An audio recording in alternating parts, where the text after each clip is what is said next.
Honorable members, I just received the word from Chair that she's running a bit late, but we'll start in the next 5 to 10 minutes.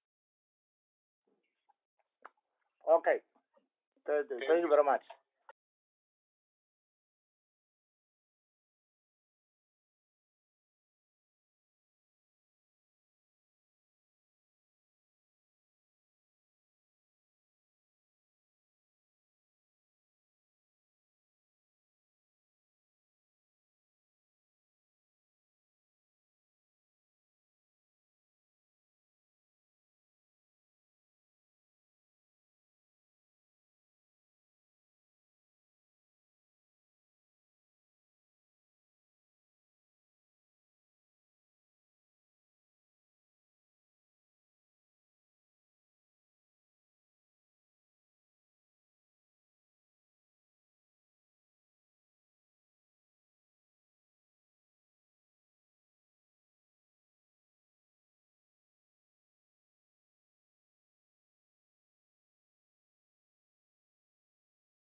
Minister Gungubele.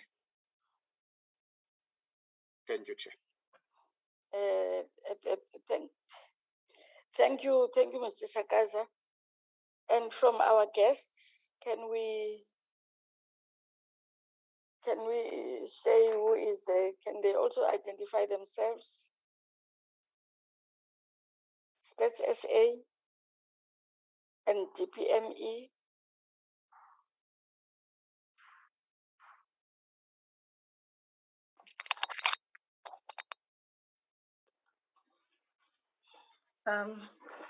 Good morning, Honorable Chair. My name is Mtsf Performance. I am from Statistics South Africa. I'll be presenting on behalf of the Statistician General, Mr. Risenga Maluleki.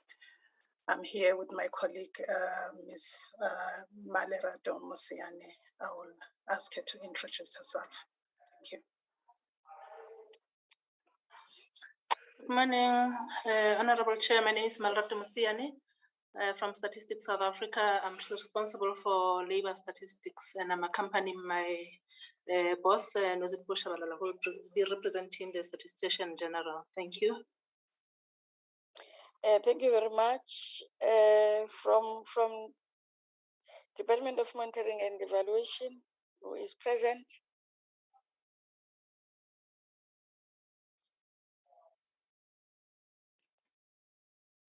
Good morning, Chair. I hope you can see me. I'm using two screens.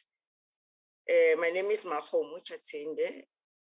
Today I'm being delegated to lead the delegation of DPME. I'm representing my DG, Robert Nkuna. I am with Ms. Palesa Shiparara, who's the specialist in this area, who will be doing our presentation today. I'm just here to introduce them to the committee and support them. Thank you. No, thank you very much. Thank you very much. We are a bit then disappointed that both the Minister and the DG from Department of Monitoring and Evaluation are not present, but fine, we'll deal with that at another time. Thank you very much. Yeah, honorable members.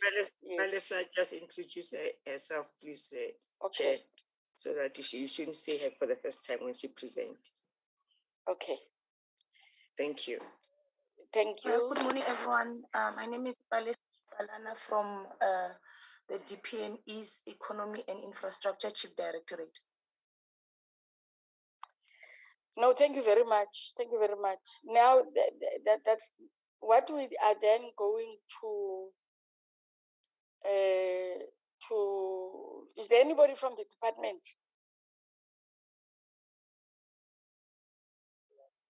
Mr. Sakazi? Anybody from the department? I don't see anyone yet, but I did send to Mr. Wababa, the PLO, the link. So, okay. Now, today, this is how we are then going to be conducting our meeting, honorable members. We will allow the two presentations to be done, ask questions as usual, and then after that, when they are done with their presentations and we've asked our questions, we will then release them and then have our meeting. Because remember that the items after them is then our meeting adopting our PRRR report. So that's how the process is going to unfold. And to our guests, when they are then making their presentation, we'll appreciate if we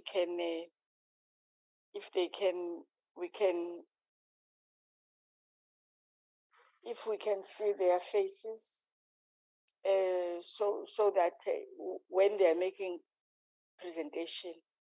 So for the benefit of everybody, that's me, the chair of the portfolio committee. I will switch it off so that we allow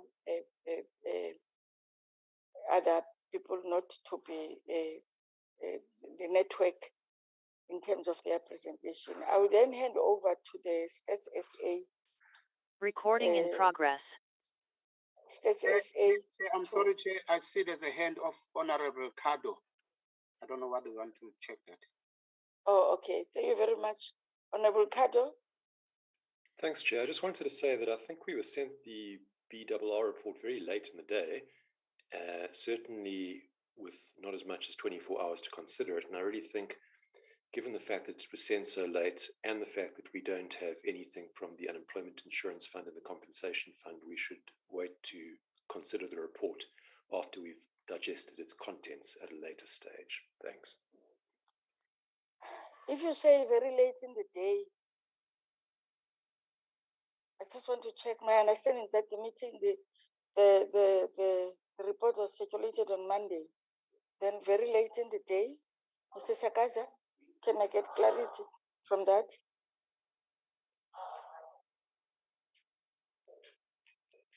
Mr. Sakaza, my understanding is that yes, Chair. I sent it as soon as you said I must send it yesterday. Which report? You mean the BRR.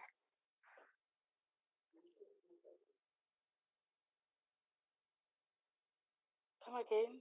The BRR was supposed to be circulated on Monday. Immediately Sorry, I on Monday. received Sorry, Chair. Yes, on Monday. yes. I sent it to you, and then I sent it members yesterday. Yeah, it came through to the PC yesterday. No, my apologies, my members. I'm sure there was serious communication breakdown between myself and Mr. Sakaza. The BRR report, yes, it was sent to me on Monday, and I then said it must then be circulated to members, to all members. That was on Monday. Oh. Yes. I said it must be circulated to all members on Monday. I even said if there are any corrections, if there are things that I will have to correct, I will correct them. If then there are material, I will then in the portfolio committee. My apologies on that, honorable members. But secondly, we are not, we can't then not, because of that, what's this, compensation fund and UIF has not have not submitted, and therefore we can't then we can't deal with our report and until they have submitted. Honorable Kado, departments they do, entities they do that, and that is then reported, and then that is tabled when we do our report. And my understanding is that the department had then also have communicated with the office of the speaker, so that if then you are suggesting that we are not to deal with the report today because compensation fund and UIF has not tabled, I don't think that will assist us at all. Because today we are to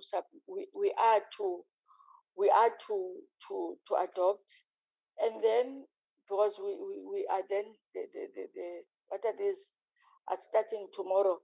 I'm sorry, we are to adopt, and then we will then get the BRR report, the debates will then be scheduled. Well, frankly, Chair, then it's a bit of a facade, really. You know, we're given the document less than 24 hours beforehand. We're just going through the motions of box ticking here. Come again?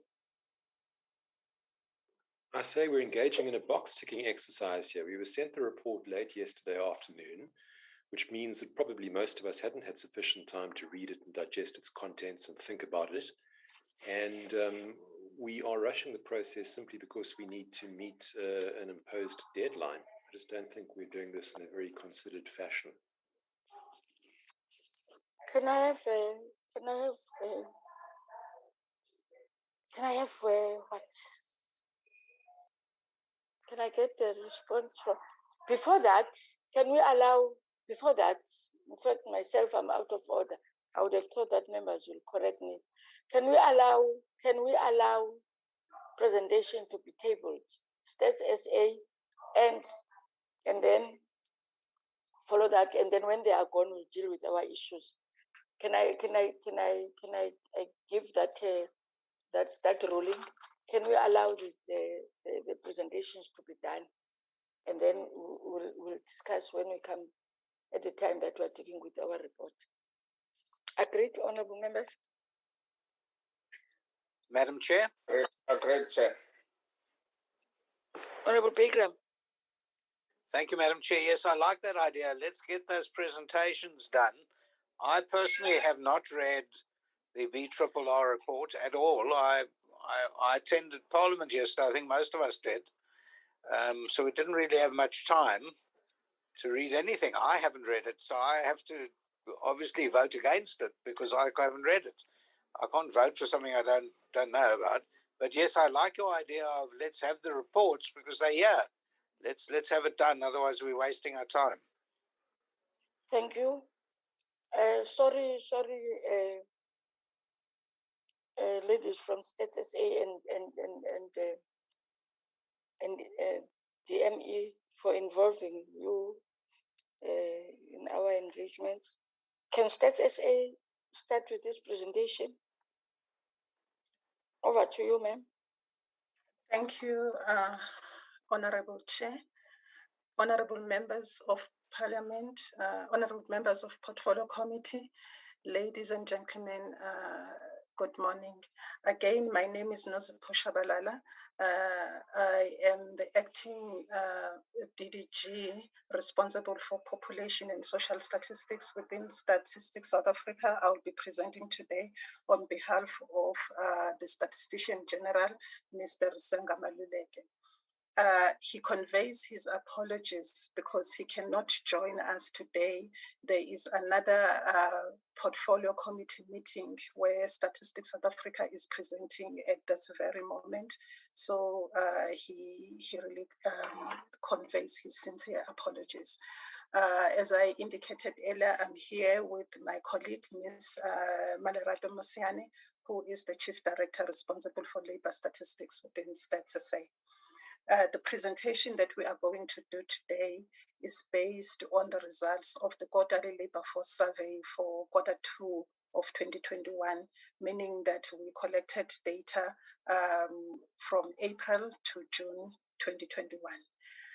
Honorable Chair, may I request to switch off my video and upload my presentation because my connection is unstable today and it works better with my video off. If allowed, Honorable Chair.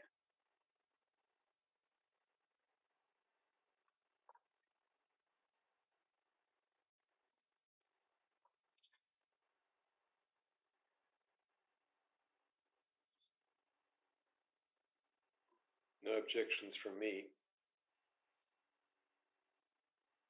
Thank you. I'm just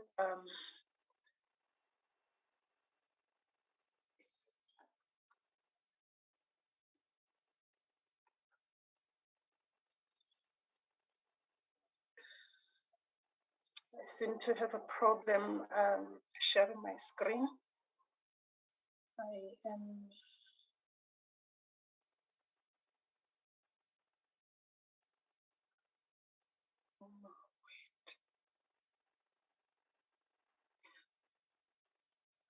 Honorable Chair, I seem to have a problem sharing my screen. May I ask my colleague to flight the presentation and I will talk to it. Malarat, if you can assist, please.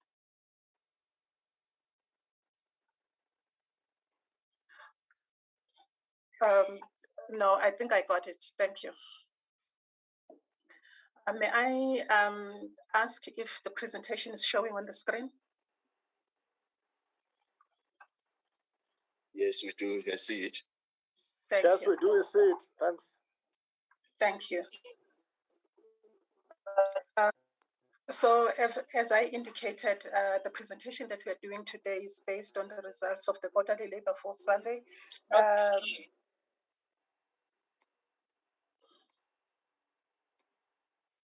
is based on the quarterly labor force survey, which was conducted in Q2 of 2021.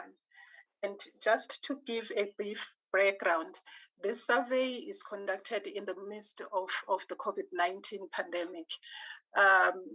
Therefore, the restrictions necessary to combat COVID-19 created an obstacle to normal data collection approaches and operations. And at the same time, there was a massive increase in the demand for information during this time. So as that's to say, we needed to come up with ways to continue collecting data collection in the midst of the pandemic. We then changed the collection method from the face-to-face methods to computer-assisted telephone interviewing, where we phone the respondents and we conduct the interviews over the phone. So that's what we did. And the challenge, though, that we had was that not all dwelling units on the sample had contact numbers. This then resulted in data being collected from the part of the sample where contact numbers were available for the Q2 of 2021, which may introduce bias in the estimates. However, there were adjustments for the biases that were introduced, and those adjustments, bias adjustments, are explained in the report that we published. In terms of the results, looking at the labor force participation, comparing the Q1 of 2021 with Q2 of 2021, we see an increase in both unemployment and discouraged work seekers in Q2 of 2021. When we look at the unemployment numbers, we see that in Q1 of 2021, we had about 7.2 million people that were unemployed, and this number increased by about 584,000 to 7.8 million in Q2. And looking at the discouraged work seekers, in Q1, we had about 3.1 million and an increase of about 186,000 was seen, and to 3.3 million in Q2 of 2021. In terms of employment, we'll talk to this in the next slide. In total, when we look at the population of working age in South Africa in Q2, we were at 39.6 million, and those in the labor force, meaning those that were employed or unemployed, there were 22.8 million. We've already spoken about the 14.9, 7.8 unemployed in the previous slide, and the employed were standing at 14.9 million. When we talk about unemployment rate, looking at these numbers, in Q2, the unemployment rate was at 34.4%. And this is an increase of about 1.8 percentage points between Q1 and Q2 of 2021. Zooming into the not economically active, looking at the characteristics of the not economically active. First, when we look at the distribution in 2021, we see that those who indicated that they are students, they constitute 38.7% of the total not economically active, and followed by those who are discouraged work seekers at about 20%, and the homemakers at about 16%, and those who indicated that they are either too young or too old to work at about 10%.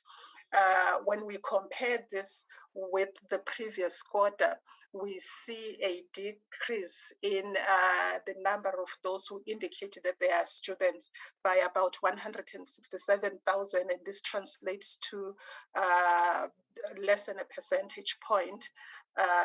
change, and looking at the discouraged work seekers and the homemakers, and those who indicated they are too young or too old to work, and those who indicated that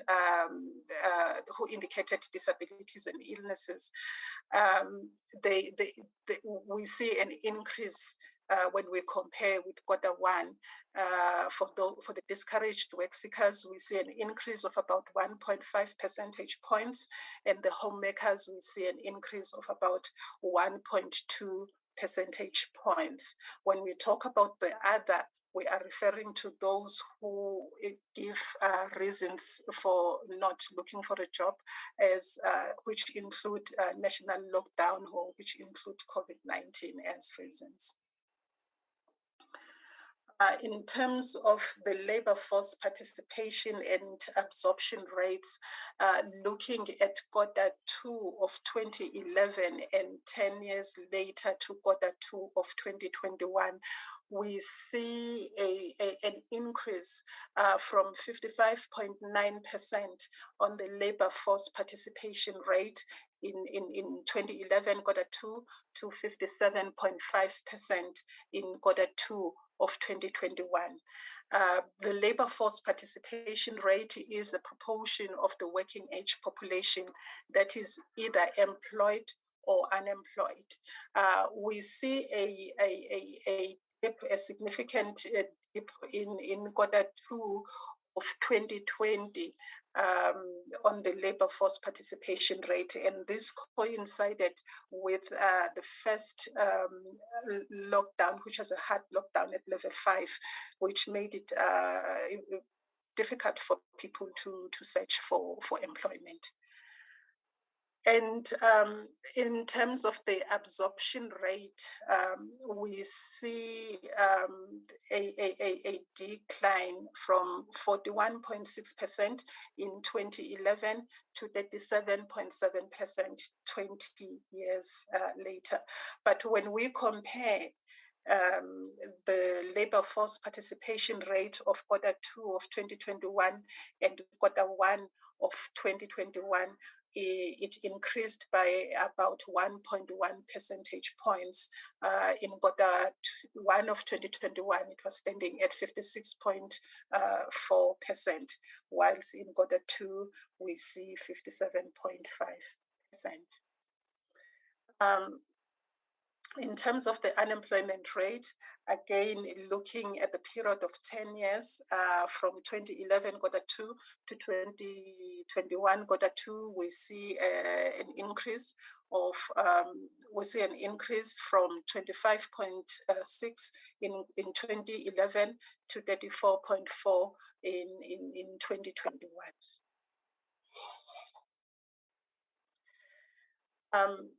When comparing the official unemployment rate and the expanded unemployment rate, maybe I need to first talk about the expanded unemployment rate, which is based on the expanded definition, which includes discouraged work seekers and those having other reasons for not searching for work.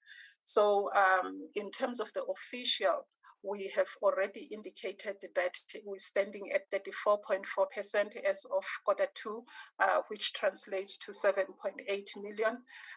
When we use the expanded definition, and this figure is at 11.9 million people who are unemployed based on the expanded definition, and the expanded unemployment rate standing at 44.4%.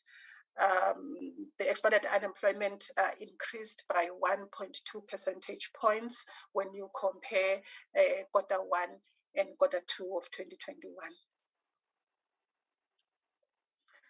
So looking at the unemployment rates by province, Eastern Cape recorded the highest official and expanded unemployment rates. Limpopo and Northern Cape provinces have more than 15 percentage points difference between their expanded and official unemployment rates. looking at employment shares by sector, again, looking at the 10-year period, we see growth in all the sectors actually, except in the sector that we've classified as private households, that remained about the same between the two time periods. But for the formal sector, we see that in 2011 it was at 9.8 million. And in 2021, we're seeing it has grown to 10.2 million. The formal sector in South Africa accounts for 68.3% of the total employment, followed by the informal sector at 18%, then private households at 8%, and lastly, agriculture at 5.8%. Comparing quarter on quarter in terms of the sector, employment sectors, we see that in the formal sector, shared jobs between Q1 and Q2 of about 375,000 jobs. And then in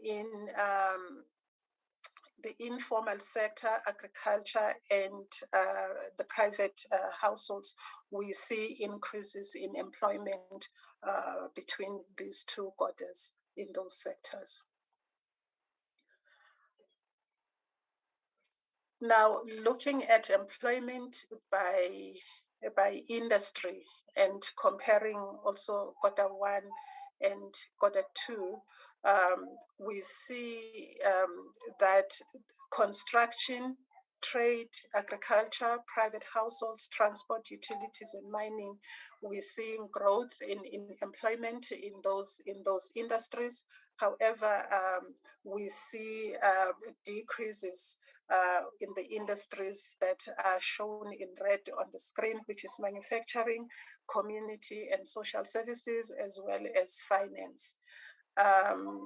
The percentage changes when you compare with between the two quarters. Construction grew by 13.3%, and trade by 3.6%, and agriculture by 8.7%. When you look at those that indicate decreases, the manufacturing by 5.5%, the community and social services by 4.6%. Maybe I must indicate that this in community and social services, what we have observed is that there were education assistants that were appointed by the Department of Education on contract basis that we picked up in Q1, and because it was on contract and their contracts ended in Q2, then we picked up this this decrease in employment in that industry. When looking at employment and GDP shares per industry, we see that community and social services, they have the highest share, the biggest share. They contribute the biggest share to the total employment, followed by trade and then finance. And when we look on the side of the GDP, when we look at on the side of the GDP, we see that community and social services, they also contribute the biggest share of about 25.6%. However, trade, they contribute 14.9%. They are not the second biggest contributor, however, the third biggest contributor. Maybe what we need to highlight also is that on construction and agriculture, where we see in terms of employment, construction contributing 8.2%, but in terms of the GDP contributing 3.1%, and agriculture in terms of employment contributing 5.7% to total employment, but in terms of the share of the nominal GDP contributing 2.8%. Looking at employment, official unemployment rate by education, by level of education. This slide on the screen indicates a negative relationship between level of education and employment. It indicates that the higher the level of education, the smaller the rate of unemployment. You will see here that the graduates, amongst graduates, there's only 11% unemployment rate, and amongst those who have less than matric, who do not have matric, the unemployment rate in Q2 was standing at 39%. And those with matric, the unemployment rate was standing at 37% almost. And those with other tertiary qualification, it was standing at 24%. So highlighting the importance of education towards employment. Looking at the labor market rates by age group, we see that the youth age 15 to 24 years and age 25 to 34 years recorded the highest unemployment rates.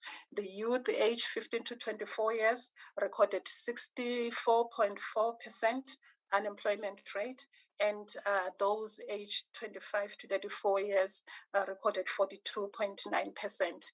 And this is an increase when you compare with the previous quarter. For those aged 15 to 24 years, an increase of about 1.1 percentage points. And for those 25 to 34 years, an increase of about 1.6 percentage points. Here we are talking about the need. The need, we refer to those who are not in employment, not in education, and not in training. So we see that when we look at the age 15, at the youth age 15 to 24 years, in Q2 of 2021, the need, meaning those who are not in employment, not in education and training, was standing at 33%. And when we expanded that age group to say 15 to 34 years, the need was standing at 44.2%. Looking at the official unemployment rate by population group, we see that Black Africans are worse off compared to other population groups. The unemployment rate among the Black Africans, Black African population group remains high than the national average being 34.4%, and the unemployment rate for Black Africans being 38.2%. And the official unemployment rate by population group and sex indicates that Black African women are the most vulnerable, with an unemployment rate of 41% in Q2 of 2021. And this is a 4.2 percentage points higher than the national average for females. In terms of the expanded unemployment rate by population group and sex, we see that irrespective of gender, but the Black African and colored population groups remain vulnerable in the labor market. When we look at numbers or the proportions for 2 of 2021, Africans, in terms of the expanded unemployment rate, were standing at 48.7%, and the coloreds at 36.7%. When you look at the unemployment, the expected unemployment rate for whites, it was at 11.2%, and for Indians at 25.2%. We also did additional analysis on employment in relation to COVID-19, and I'm going to talk to these few slides now. So this indicates the percentage distribution of those who worked during the lockdown. So we're saying about 82.7% of those who were employed were expected to work during lockdown in Q2 of 2021, and 17.3 were not expected to report to the office. And looking at the place of work, we see that professionals and managers were more likely than all other occupations to be working from home. Professionals, 18.9% reported that they're working from home, and managers, like 15.2%, reported that they are working from home. In terms of the salaries, the pay, 91% of the employed continued to receive pay during lockdown compared to those in Q1 of 2021, where we reported 91.3%. So of those who were receiving pay, 87.2% reported that they are receiving their full salary, and 12.8% reported that they are receiving reduced salaries. Looking at full salary by level of education, we see that 94% of graduates indicated that they are receiving their full salaries, and 89% for other tertiary, and 86%. So the higher the level of education, the higher are the chances of people receiving their full salary when you look at this slide. Just to recap, we say the results of the quarterly labor force survey for Q2 of 2021, the unemployment rate standing at 34.4%, and this was an increase of about 1.8 percentage points when you compare with Q1. The absorption rate was at 37.7% and declined by less than a percentage point, while the labor force participation rate was at 57.5%. And we also indicated that finance, community and social services and manufacturing recorded the largest employment losses. Finance at 278,000, community and social services at 166,000, and manufacturing at 83,000.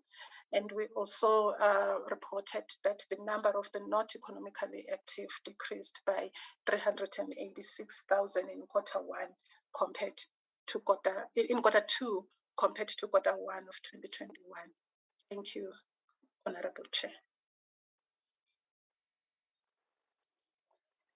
Thank you very much, ma'am.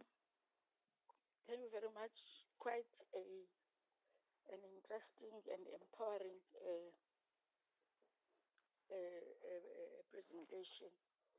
Honorable members, can I check if there are any questions, clarities? I'm using my, okay, I see Honorable Dana. I see Honorable Kado. Yes, I see it's Honorable Dana, it's Honorable Kado, it's Honorable Nkondo. Then Honorable Dana. Chair, I'm not sure if the problem is with anyone else, but I'm struggling to hear. I can't hear anything. Well, maybe it's you. It's you, because I could hear. She was very audible. Maybe it's your network. Our members also, other members, they have the same problem. It No, was from my side. It was clear. she was audible, Chair. All right. So are you? Can we? Chair, I can hear everyone else. I just couldn't hear the last speaker, Ms. Musico. You couldn't hear the entire presentation. Now, I heard the entire presentation, but the person who spoke after the presentation, I couldn't hear. But it's fine, it's fine. I heard the presentation. Thank you.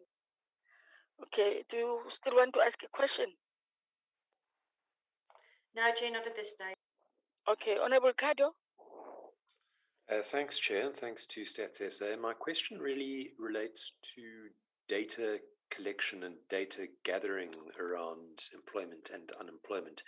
We know that in the past, Stats SA has faced some challenges with the timing of the release of the quarterly labour force survey, and I wanted to get a sense whether budget cuts or any other constraints that have been placed on Stats SA in terms of funding and resources are having a bearing on your data gathering process?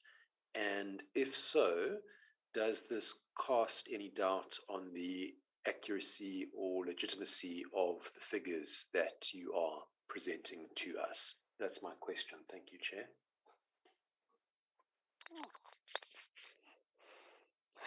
Honorable Mkonto. Thanks, Chair. Good morning to you, honorable members, our guests from Stats SA. Chair, my first question will be on the data gathering. It has been explained that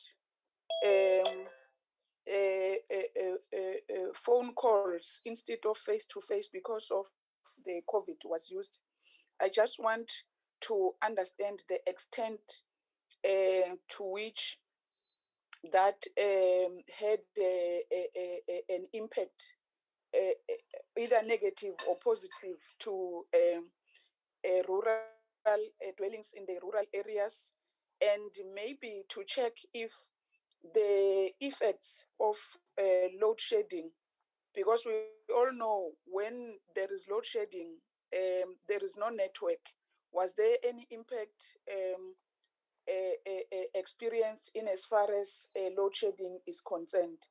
And Chair, the second one will be the decrease in employment in the finance sector. What is it exactly? Is it because of the COVID-19, or is because I could see many bank branches being closed in my area in Bombela? So is it because of the COVID-19, or is because of the finance sector changing into a more usage of technology? Thank you, Chair. Thank you, Honorable Mkondo. Honorable Mtabe. Thank you, Chair, and good morning to all the members and our guests. Mine is on the slide 6, which is the comparison of 2011 unemployment and 2021. Has therefore then the issue of population increase taken into account, and what is the percentage difference in terms of that population in relation to the unemployed persons during that survey comparison? The second one, it's on slide 10. What are the reasons behind the agricultural sector having less or the least employed persons? Take into account that I think in the previous presentation, we were told that agriculture was the largest contributor to GDP during the lockdown. Therefore, what has been the reasons behind the the low employment rate? Is it because of the technology that has been employed in the agricultural sector, or there are certain other issues that they've looked at? I'm covered by Honorable Mkonto on the issue of the finance unemployment. Thanks, Chair. Thank you, Honorable Mdabe. From my side, ma'am, do you still want to come back, Honorable Mkondo, or is it the old hand? I'm sorry, Chair, is the old hand. Let me lower it. Oh, okay. I just want to, because I was messed up with technology, so I'm trying to go back to the screens to the presentation. But there is an area where you have raised, where you say the number of employment of graduates has increased. I hope I've picked that correctly. If then that is the case, I would have appreciated if then that is being, you are able to say these graduates in terms of race, sex,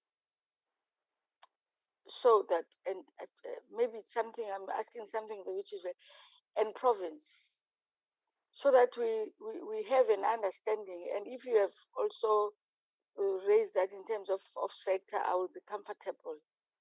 But if in terms of sector, it's fine.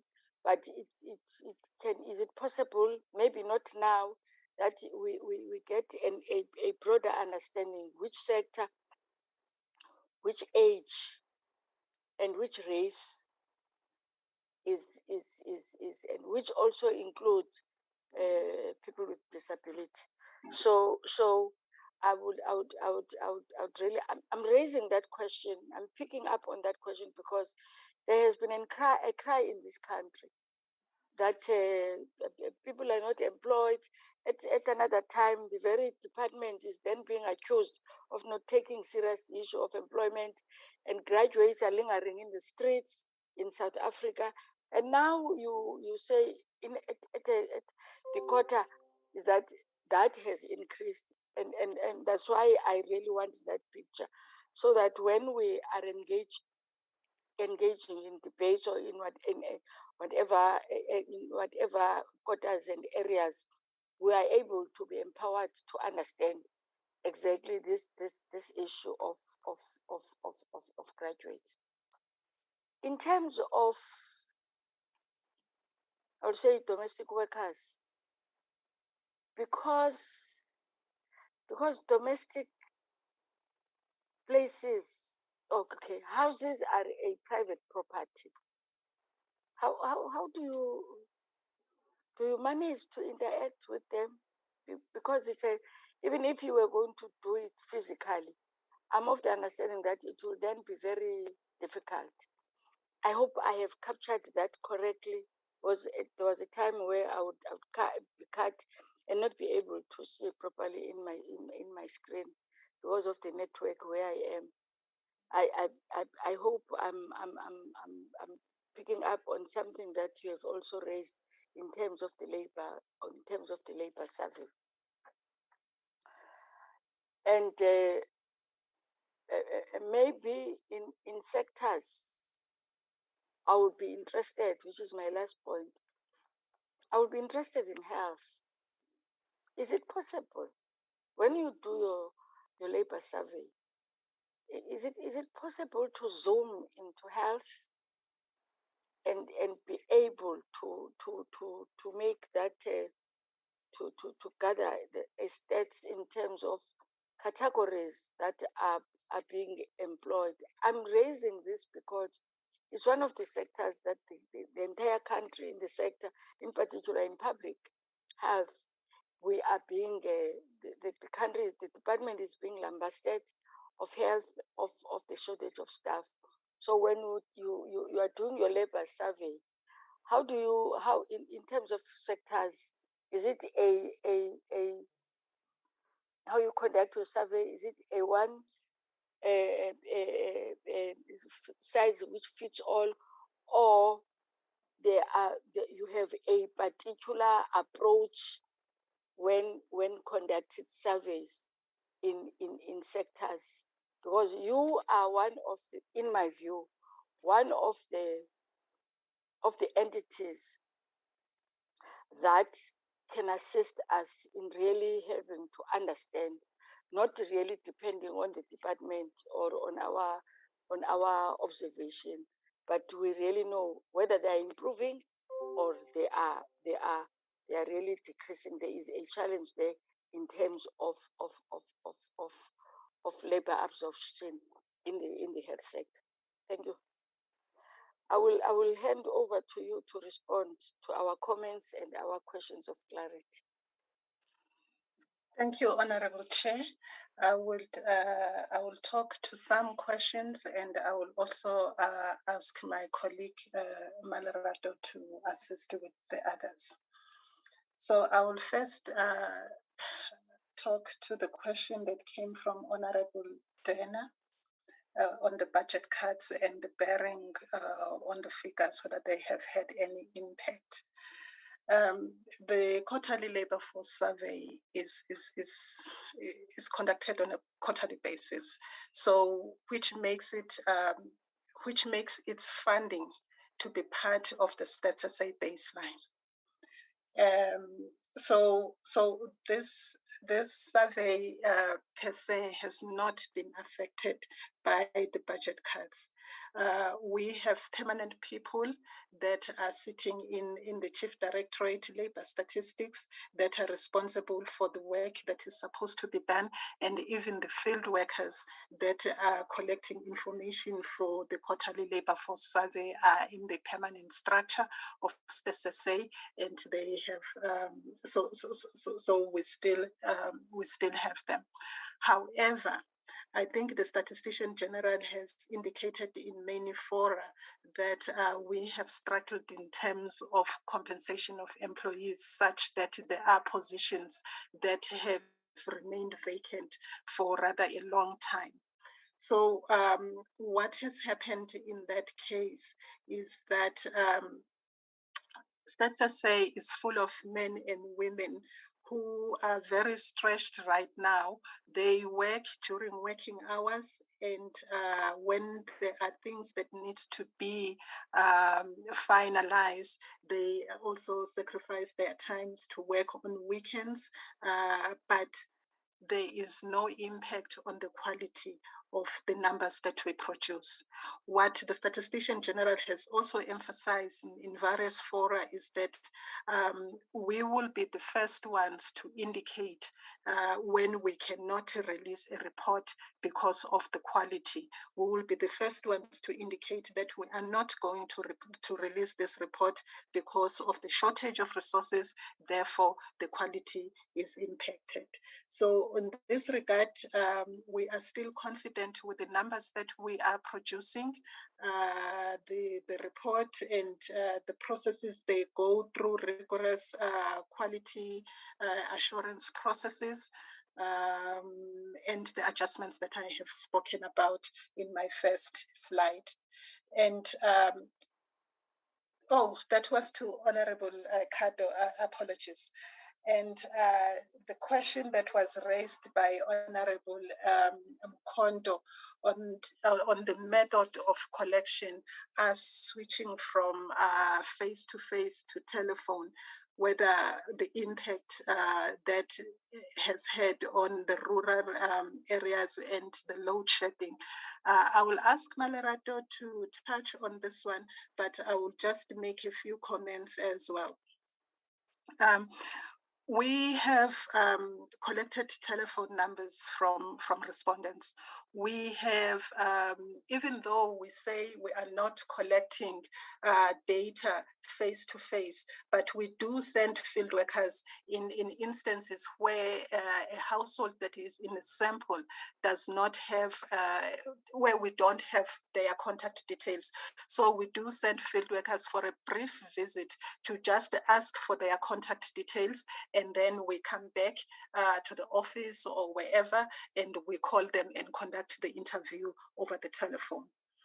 the load shedding part, yes, it is a problem, but we are saying that this is the instruction that goes to the field workers that we send to the field, that if they don't get hold of a person or of a respondent, it's not like they call once and that's it.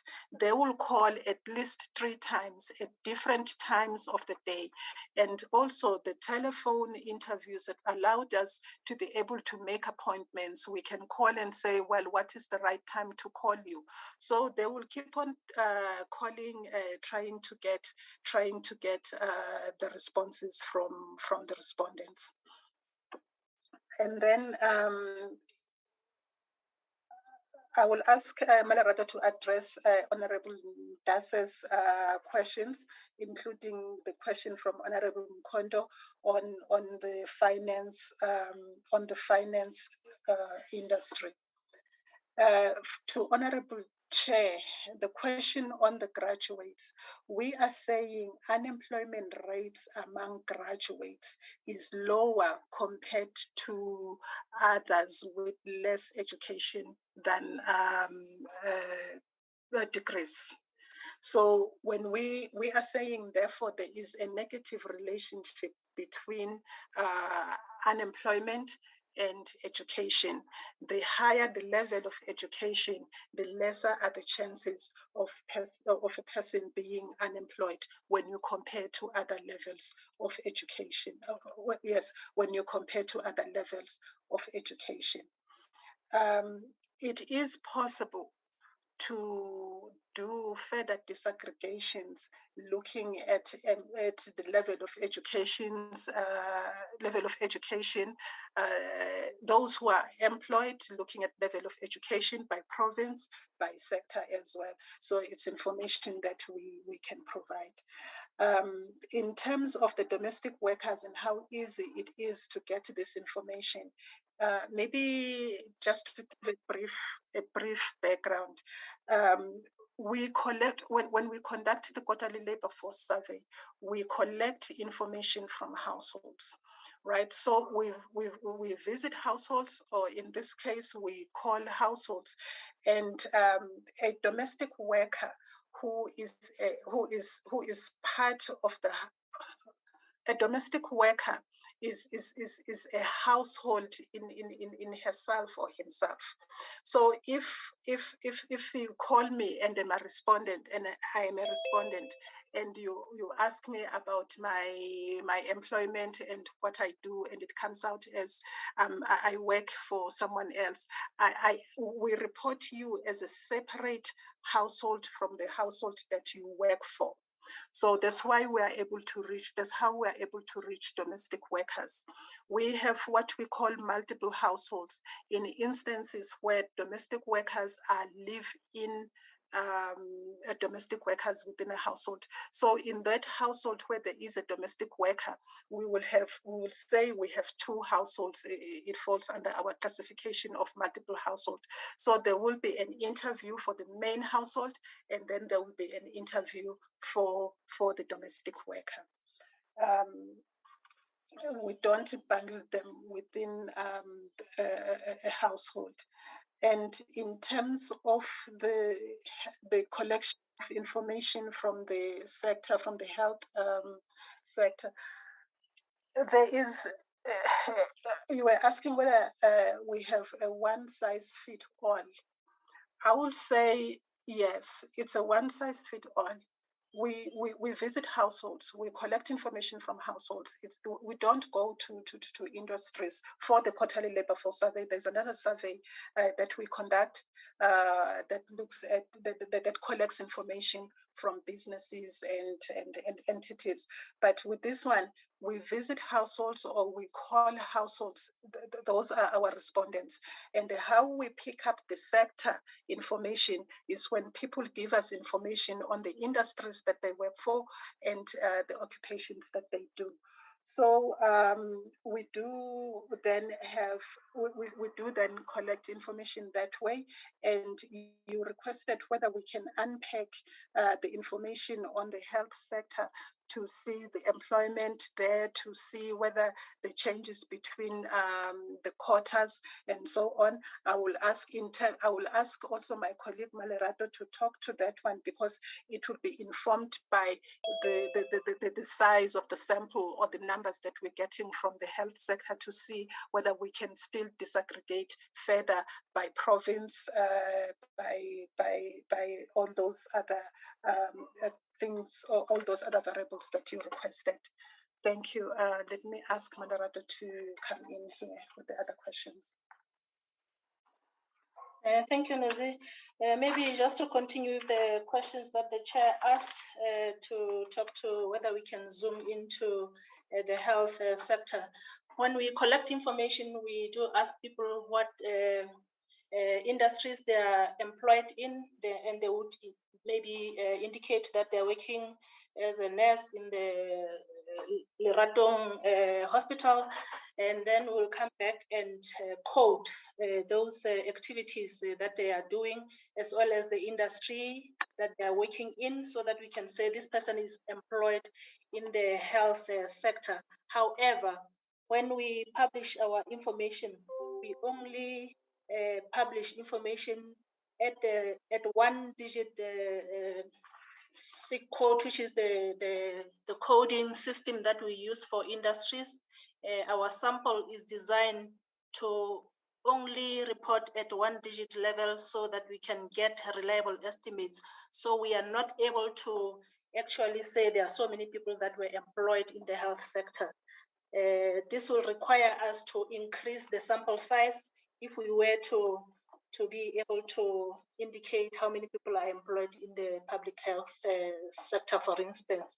So at this stage, it's not possible for us to provide estimates at that level unless we get funding to increase our sample sizes.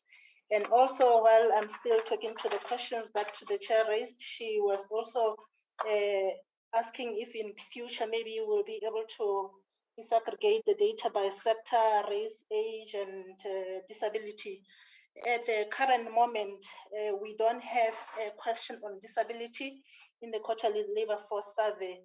However, given the fact that the SDG reporting requires us to disaggregate information by disability status, there are talks to start including disability questions in the QLFS in the future collections.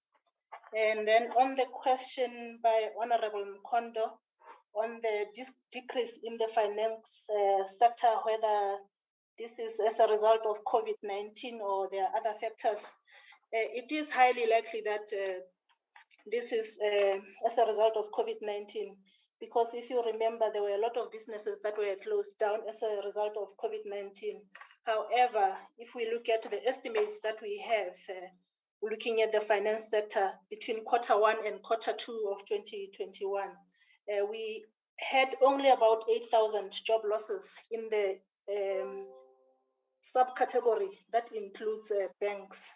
And all the other job losses that were lost in this finance sector were in the other business activities, which mainly includes debt collectors and people who are employed by labor brokers. And then the other question was from Honorable Ndabe. It was on slide 6. I'm not sure if I understood the question correctly, but I'll try and attempt to answer it. When we look at the population, the working age population that we had in Q1 of 2021, we had 39.4 million people.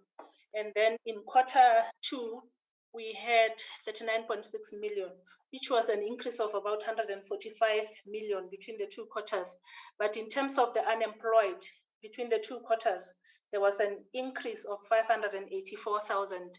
And then in terms of percentages, the percentage increase in the working age population was 0.4%. And in terms of the unemployed, the percentage increase was 7.5%, which is way higher than the 0.4% that we have in terms of the population growth. So it means the unemployment is growing at a higher rate than the population increase.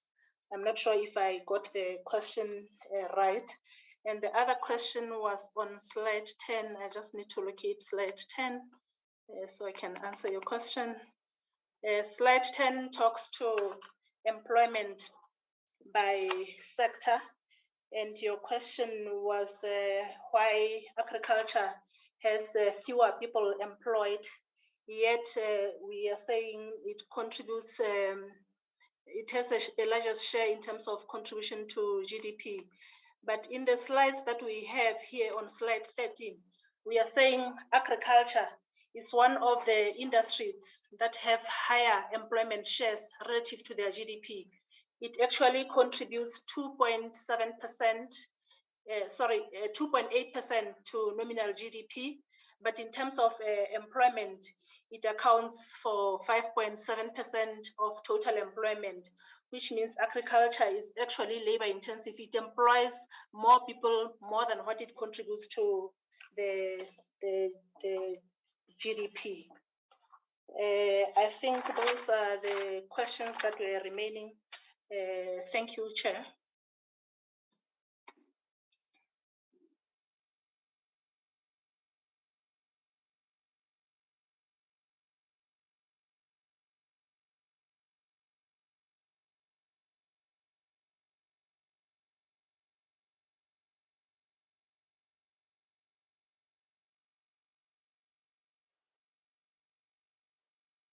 Hello, Chair.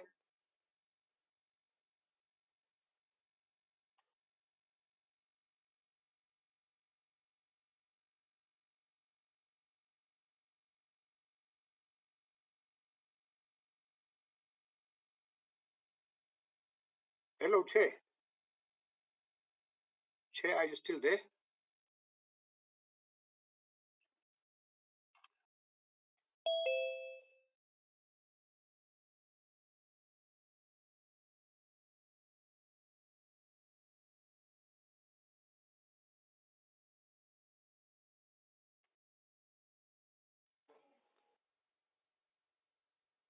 Hello.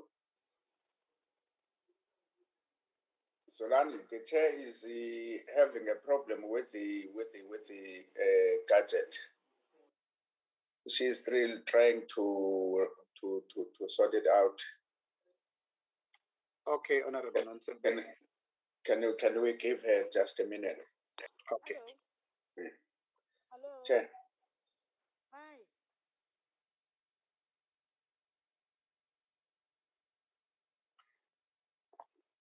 I don't know what has happened. Uyavakala, Chair. I don't know what happened. I'm sure it's the network. No, I was saying thank you very much. Am I audible now? Yes, Hello? Chair. Yes, Oh, Chair. okay. Sorry, honorable members. Maybe it's a network problem. I was then saying thank you very much for the presentation, but some other areas where you say the method or the style of reporting is not catering from some other things. Maybe at another time we will then have to make some proposals if we will be allowed as the committee, because I would be very much interested in having to understand some of the of the survey in terms of job creation in these sectors, in particular those that are in the public service, health, teachers, police, and whatever. How then do we, so that we're able to assist the country, and then where we really see that there's a shortage, we are able to say that being assisted in terms of facts and accuracy by institutions of your nature. But thank you very much for that presentation. You may leave if you want to, because now we're going to invite the Department of Monitoring and Evaluation to make its presentation. Thank you, Honorable Chair. Thank you, Sister Zipo. Thank you very much. Chair. Angis? ziyela kwala. I uthetha isiGreek ke ngoku. No, that's fine. Monitoring and evaluation. Over to you.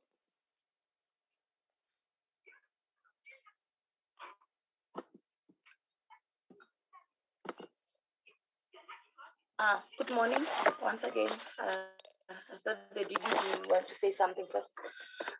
My name is Palesa Shipalana once more. I'll be presenting to you our report on the Department of Labor and Employment, on their employment creation efforts. I am trying to share, so please bear with me.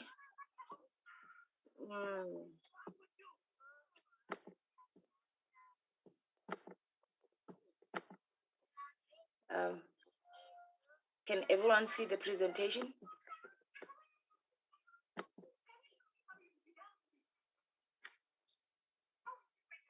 Is it visible? Yes, we can Is see. it visible? Okay, thank you so much. Our efforts to monitor the Department of Employment and Labor are restricted in terms of us also collecting data from States SA on employment issues in the country, and then also us relying strictly on monitoring MTS, medium-term expenditure framework, strategic framework targets, the MTSF 2019 to 2024. So that's the scope of our monitoring efforts. And then the presentation is structured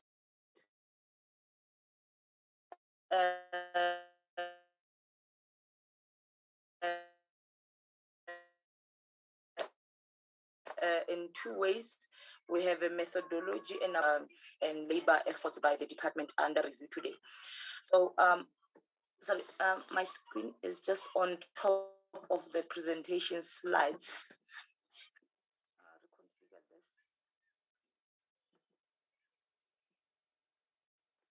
I hope that's better from your side. I just need to move my, okay, right. Sorry about that. So the methodology that we use at the DPME is that we focus on results-based management and the theory of change to monitor outcomes and impact-based results in terms of government programs and efforts. So we then also monitor and analyze lower order performance data to help us predict achievements of higher order results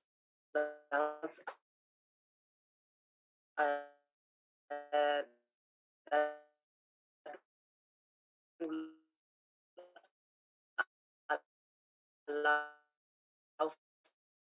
for early intervention towards the intended results in the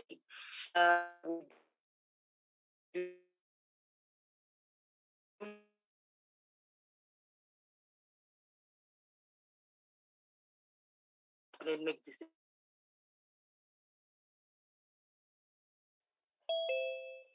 Your connection is a challenge.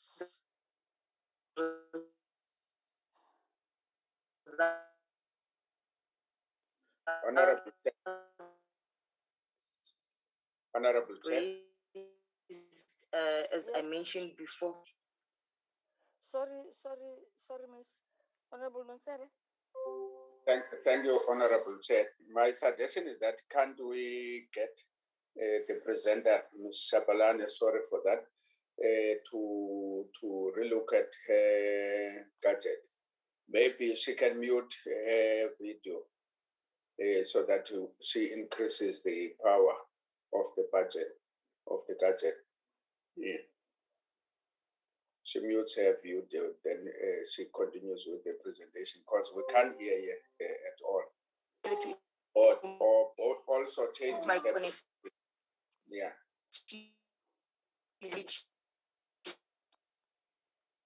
It's not improving, Chair. She can change the position, maybe.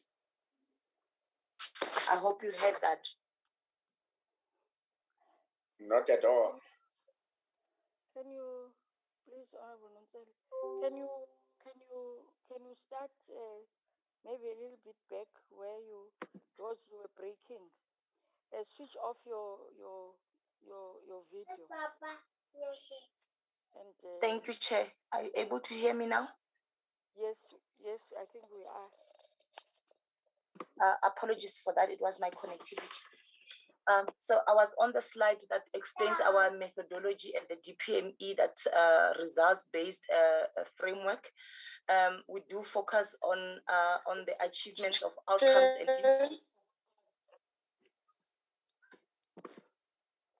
what's happening today? Chair, can we request that? No, it's me, Chair. It's Mkondo. Yes, Mkondo. What's your request? No, I was checking, Chair, if she can start afresh, because I did not hear anything. She was breaking. So if we can request that she starts afresh. Thanks, Chair. Okay. Elsa, can you do that? Yes, ma'am. Okay. Let me just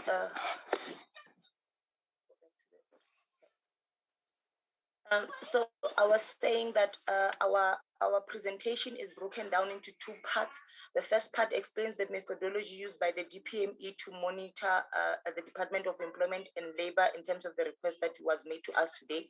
And then the second part is the actual performance of the department to their efforts to contribute towards employment and labor absorption in South Africa. Let's continue watching. Want to watch blood and water. The methodology that we use is results-based management and the theory of change, the DPME, and it helps us to focus on outcomes and impact-based. Sorry, ma'am. Sorry, Chairperson, there is a noise. We can't hear anything. Comrades, please, can they? I don't know. There's a little bit of. Please, can they be order? Please, I'm humbly requesting. Palisa, you have got company there. Can you sort that company, or is it somebody else? There are some little kids there that want to watch something, which then they are, because your mic is on. Now we can hear that, and it's disturbing members. Can you address that, please?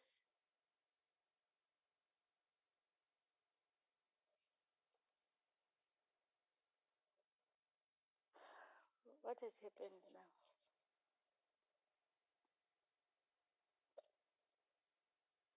Is everybody still in the meeting? We're trying to be in the meeting, but I'm completely confused now.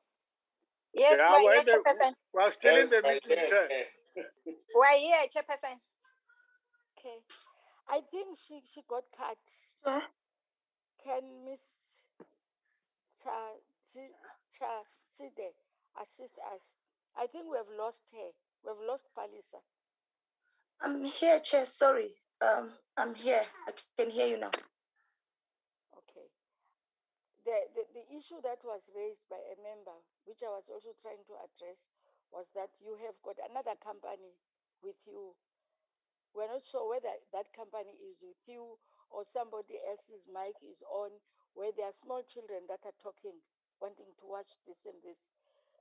If it's you, can you try and sort that so that it does not disturb the meeting?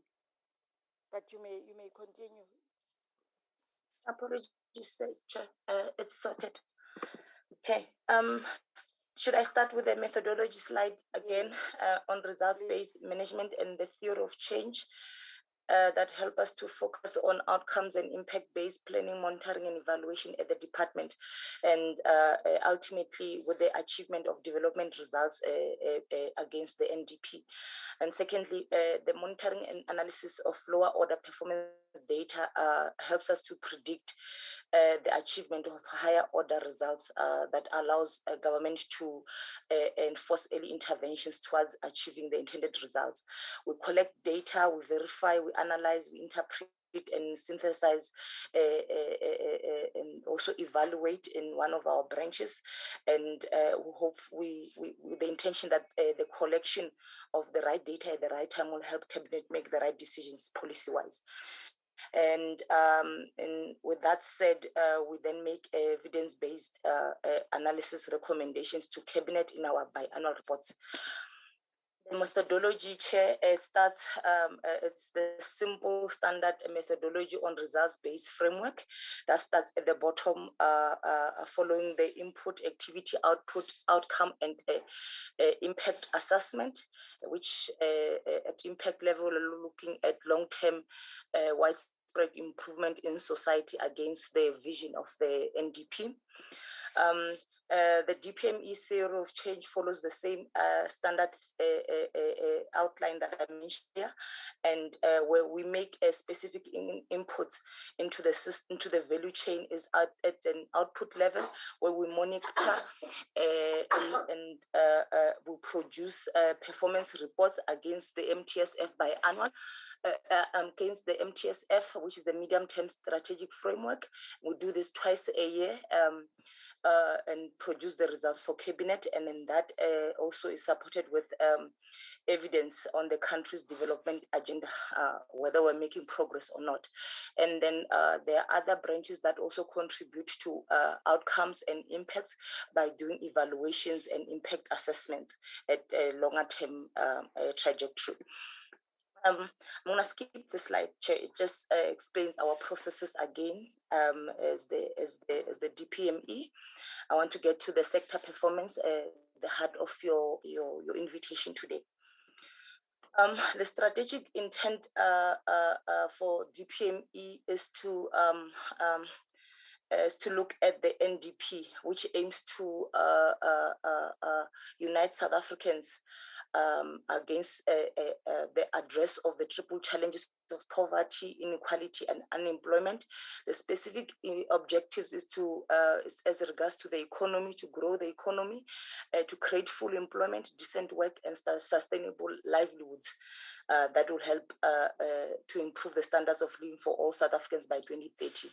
And then specifically when it comes to your question today on employment and labor issues in South Africa, the NDP aims to reduce the unemployment rate by 60% by 2030, and increase the labor force participation rate to 65% and create 11 million additional jobs by the year 2030. Specifically, the MTSF has been drafted looking at the 5-year administration period for the current administration, 2019-2024, and seeks to reduce unemployment to by 20 to 24%. That will be done by creating 2 million jobs, especially for the youth. Our problem statement analyzes South Africa as follows. The economy has been experiencing stagnation, which has put a tremendous strain on government's efforts to tackle the triple challenges of structural inequality, structural unemployment, and poverty. And this has been inhibiting economic growth .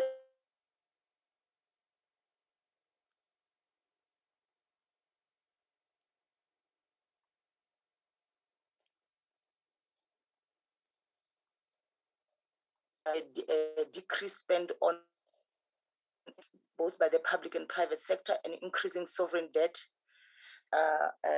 burden, the fiscal constraints that we face as a country, all of which have led to poor economic outcomes in terms of private sector fixed investments and jobs. As the Stats SA colleagues presented, many people have lost their jobs and have gone without income for an extended period during the lockdown periods, and inequality has been reported to have widened and poverty to have deepened.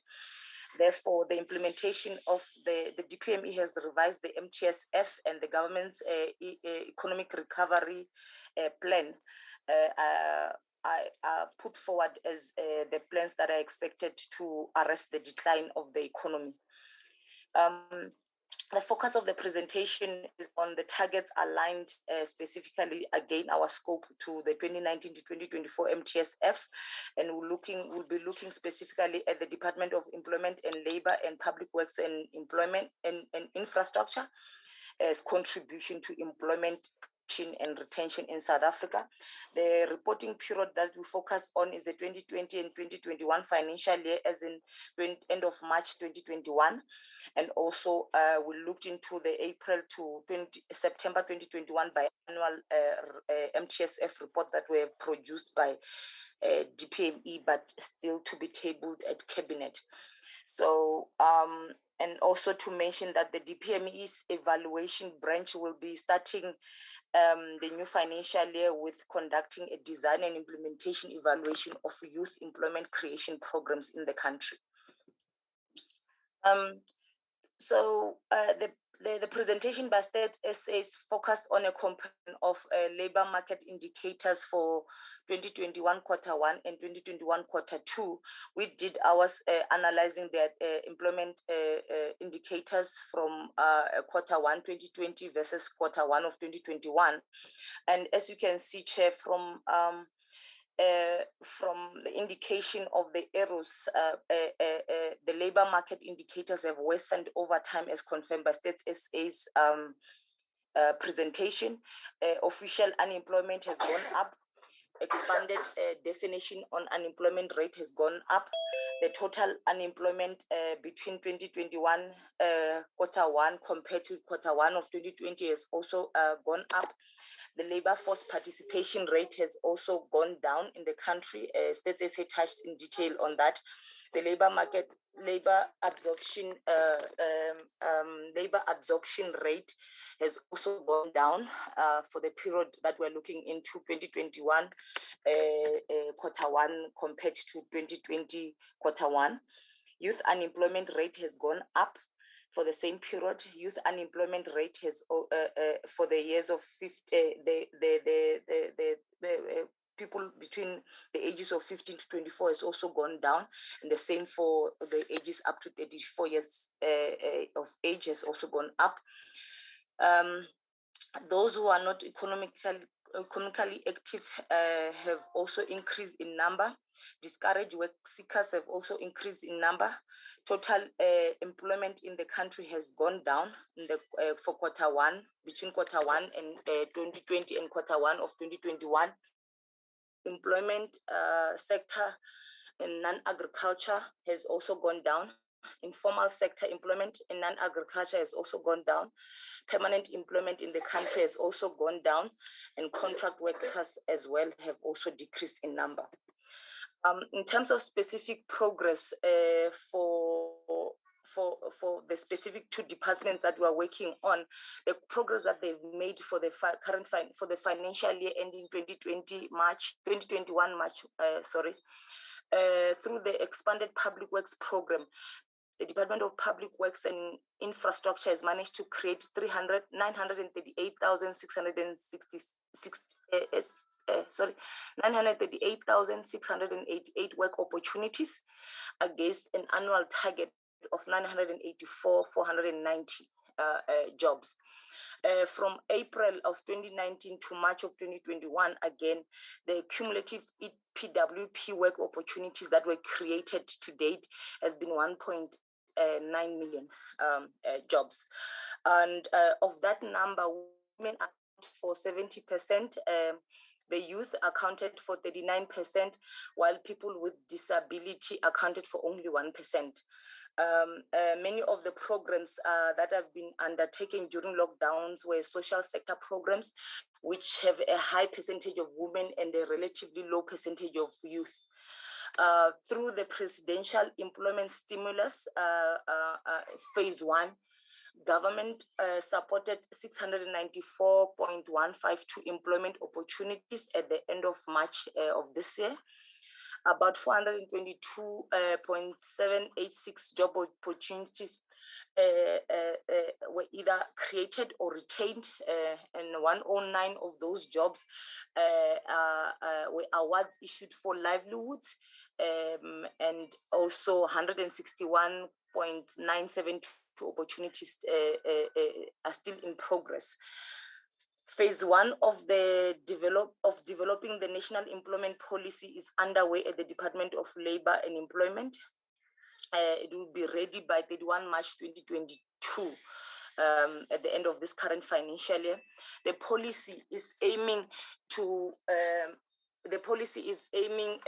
foster the demand-led employment growth, and it also puts emphasis on the implementation and institutional consensus that underscore demand-side policy that can promote full, productive, and freely chosen employment in South Africa.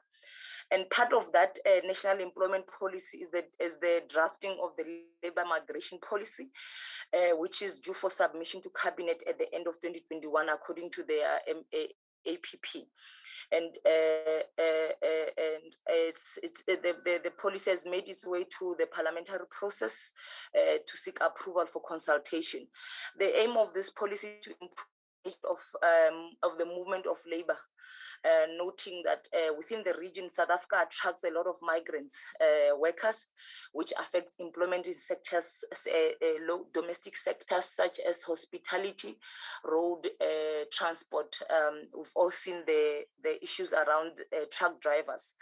And the policy aims to strike a balance in the labor market, taking into account the demands of South African labor and also our migrant laborers.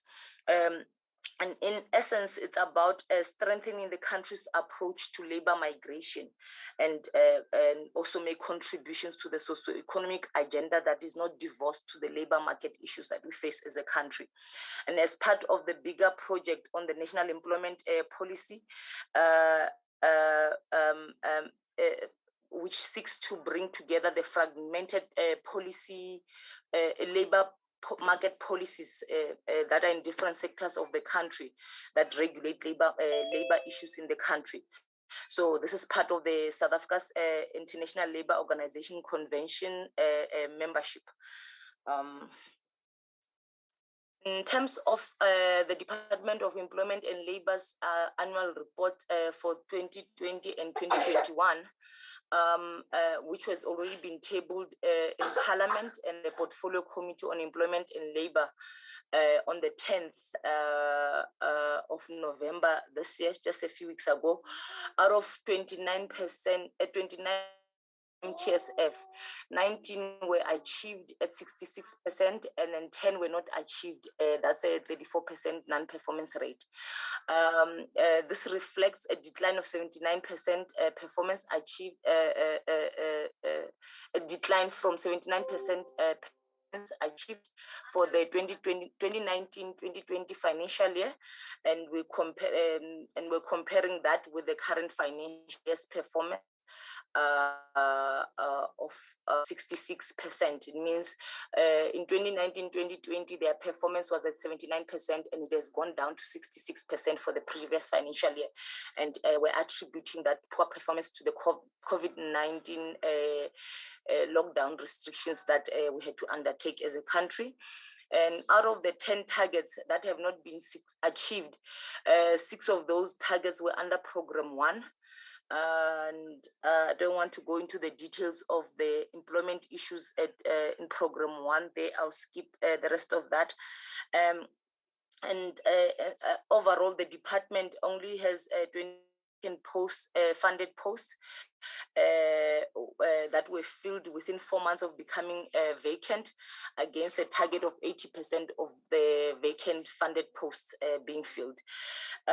Introduction of email applications have been cited as one of the reasons for underperformance, which is counterintuitive in our view.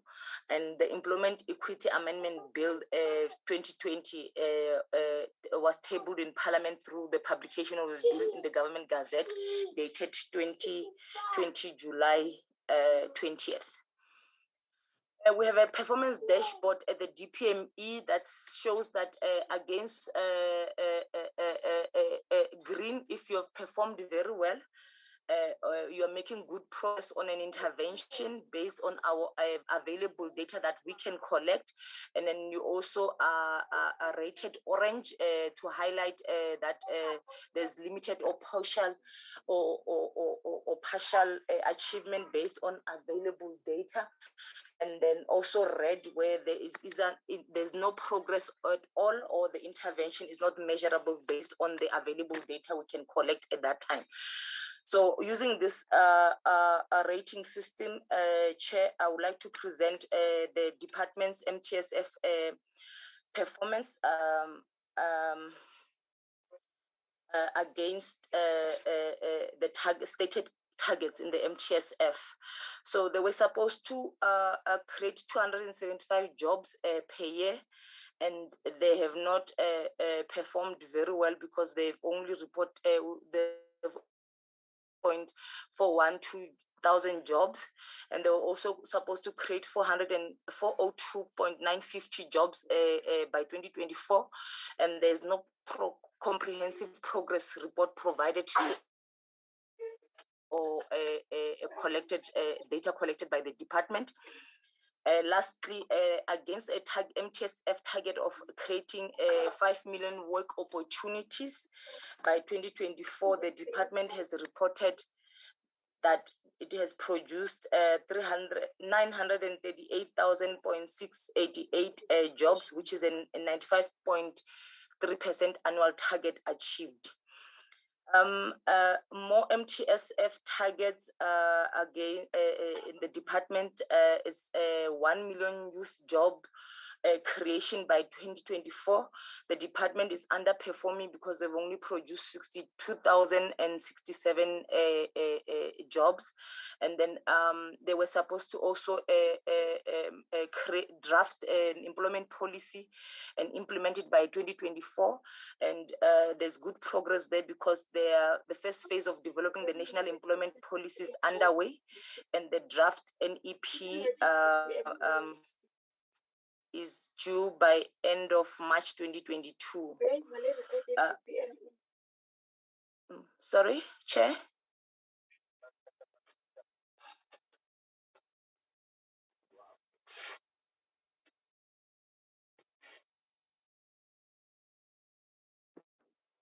Chair, you were saying something? Sorry, I couldn't hear clearly.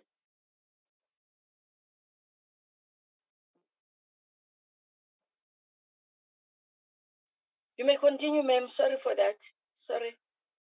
Okay, thank you, Chair. Where was I? I'm unable to move back to the last slide. It progressed to slide 22.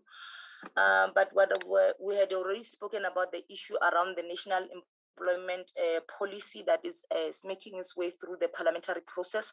So that's why we have rated them a green there to show that they are making progress, because the Mtsf target is to have these employment policies that will help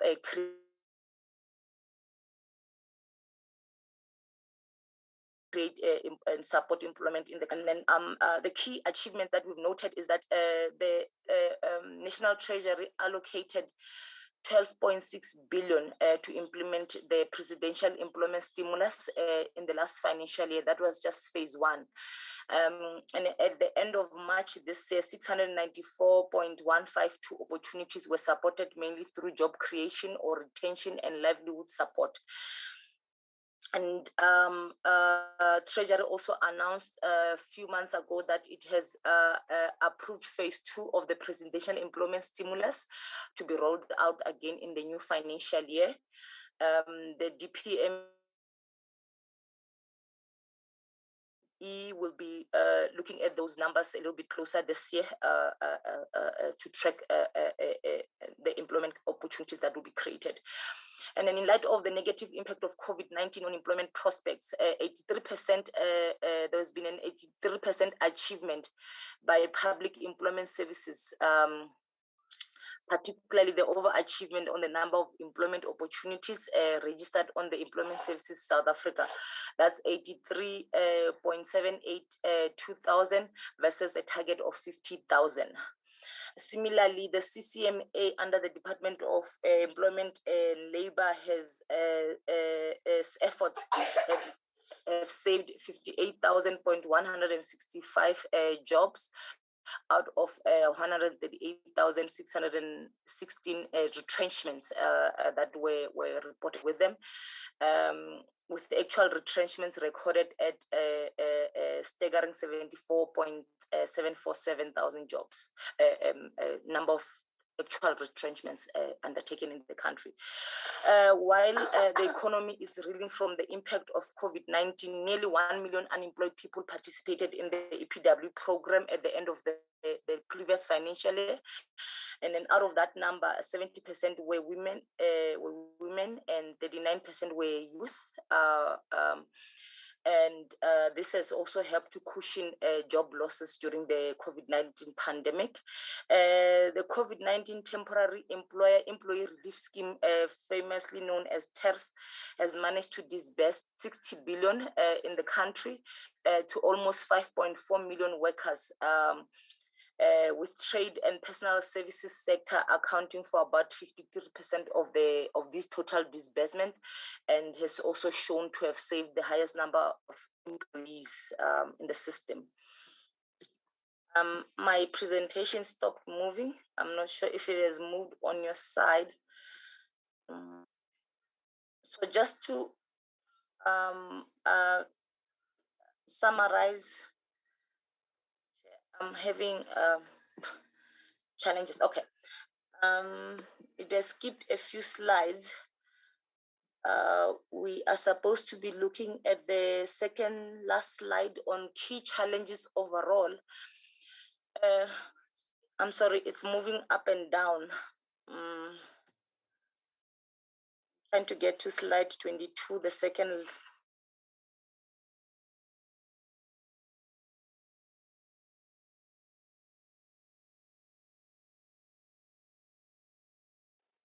See on your side. Thank you very much. Are you done? I wanted to conclude, Chair. Is that okay? Yes, you may conclude. Okay. Just to highlight the key challenges around job issues in the country. In the MTSF, there's a target to create 275,000 jobs per annum, and we did not meet that target as a country, and we have also then lost 1.4 million jobs instead due to COVID-19. At a macroeconomic level, all of this is attributed to the slow economic growth as the biggest challenge in employment creation in South Africa, as the economy is not growing and therefore deterring job creation. Business confidence has also remained at its lowest, and all skills are also mentioned as a constant constraint to our problems. And there's a world competitiveness ranking that South Africa's performance has dropped in terms of competitiveness. From 53 out of 63 countries in 2017 to 62 out of 64 countries in 2020 alone. The most cited problems there is government efficiency, business efficiency, and infrastructure investment. At the departmental level, the Department of Employment and Labor is not filling positions fast enough, which affects delivery of its mandate, and the budget cuts have impacted on work of government in implementing initiatives that support job creation in the economy. Also, Productivity SA, which is an entity at State SA, has also been experiencing budget cuts, and therefore it affects its ability to support companies that are facing economic distress due to COVID-19. And then there's also we've also had the reports on the maladministration of the TERS UIF fund. Chair, I have a concluding slide which won't show up on my side. we make the following main recommendations. This is my last slide, Chair. We ask that the process of reconfiguring the Department of Employment and Labor to incorporate its extended mandate on employment be expedited, that so that we can see the department improving its coordination on all of government's efforts to create jobs and reduce unemployment. Secondly, we recommend that the Department of Employment and Labor must improve performance of its inspections and enforcement services to ensure that there's compliance by business and reduce the spread of COVID-19. We also then recommend that the department, the education sector as a whole,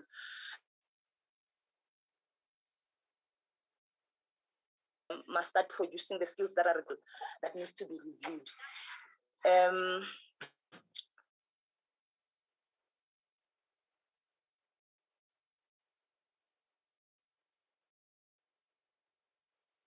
We have lost you. In growing the economy should be done properly, and this will help us in terms of address the structural reforms that are articulated in the economic recovery plan to help South Africa recover after COVID-19. Thank you, Chair.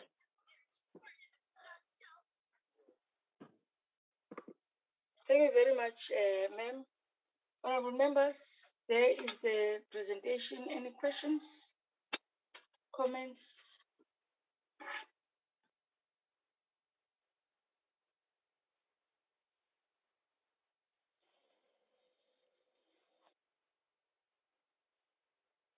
By the looks, there are no questions. Oh, there's one hand. Honorable Mkondo. Thanks, Chair. We welcome the presentation. Hey, Chair, I don't know whether I don't understand the roles and responsibilities of the DPME, or I feel that they don't understand the roles and responsibilities of the Department of Employment and Labor. Because my understanding, Chair, is that this department's role is to create a conducive environment for labor-related matters and job creation. But Chair, in the presentation, they talked about the NDP that has to achieve a certain percentage in terms of the growth of the economy, the reduction of unemployment, and so forth by 2030.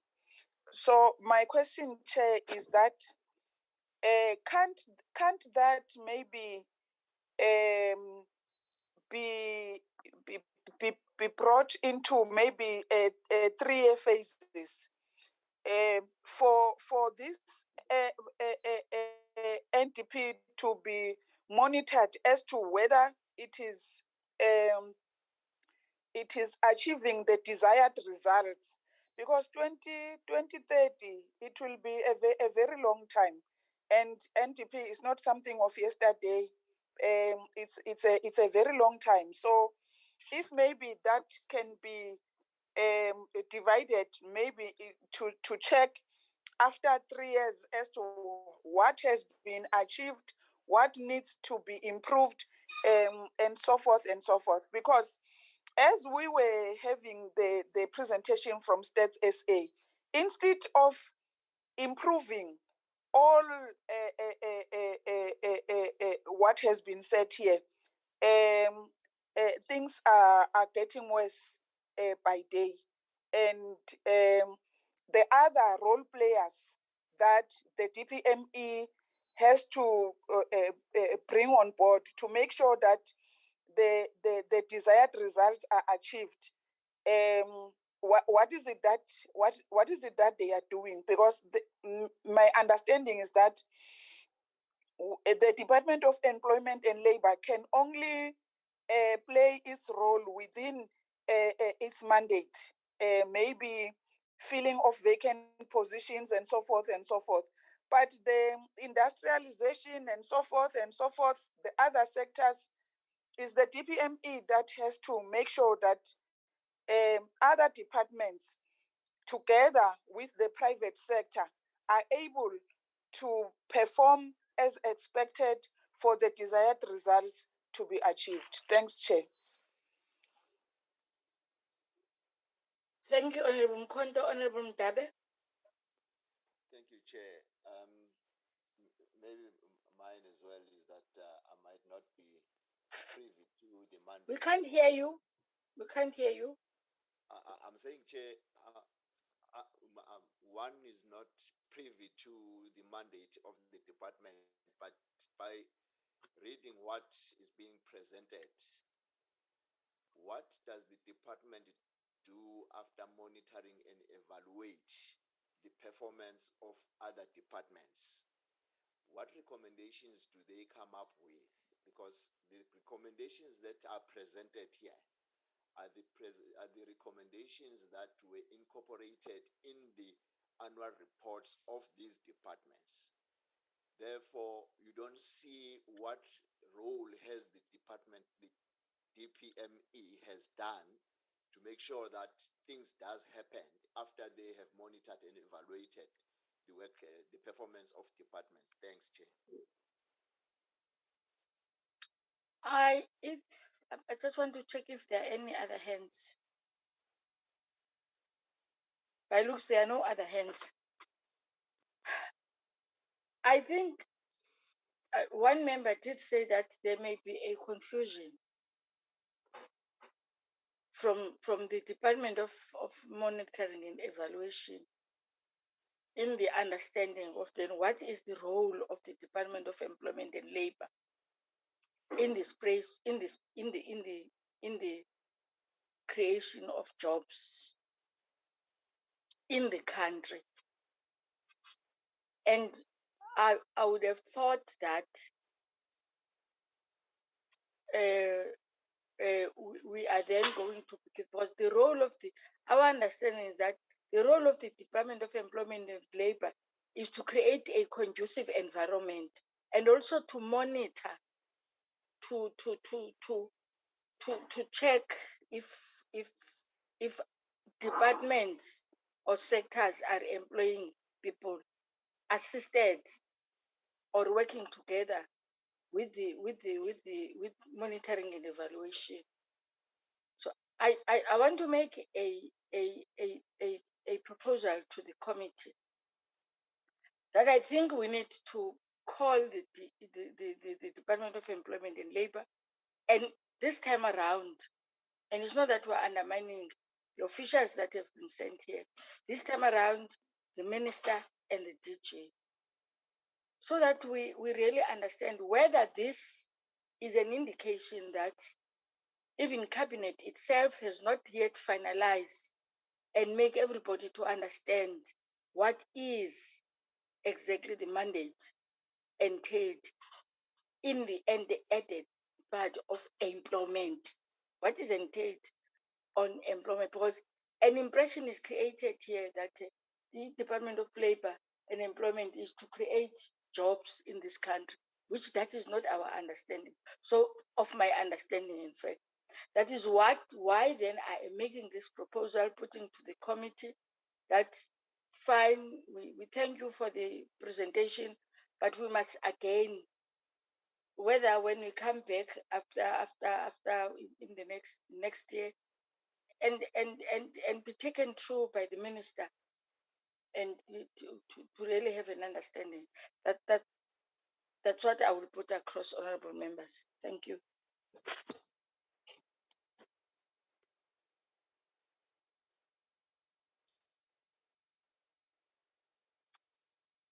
Chair, I'm not so sure.